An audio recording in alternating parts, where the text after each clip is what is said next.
Phone చేసినట్టున్నారు. అత్తయ్య గారు ఈరోజు బిర్యానీ చేస్తుందండి, మష్రూమ్ కర్రీ బిర్యానీ.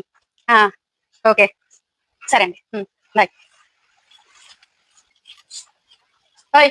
ఈ రోజు నేను అత్తయ్య గారికి బిర్యానీ మష్రూమ్ కర్రీ చేశానని చెప్పాను, మీరు కూడా అదే చెప్పండి. పచ్చడి వేసుకుని తిన్నా అని చెప్పారు, జాగ్రత్త.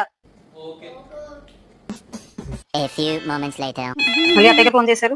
అత్తయ్య గారు అంటే సాయంత్రం బిర్యానీ మష్రూమ్ కర్రీ చేద్దాం అనుకోని చెప్పానండి, ఇంకెప్పుడు అలా చెప్పాను రండి.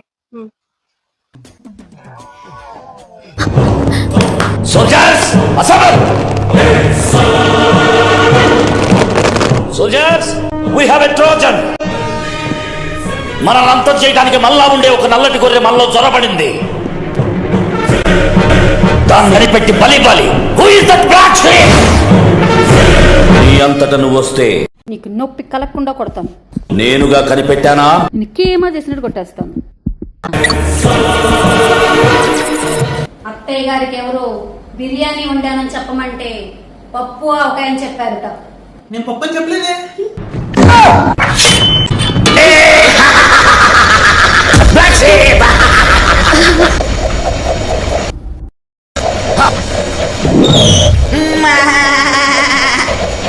వసి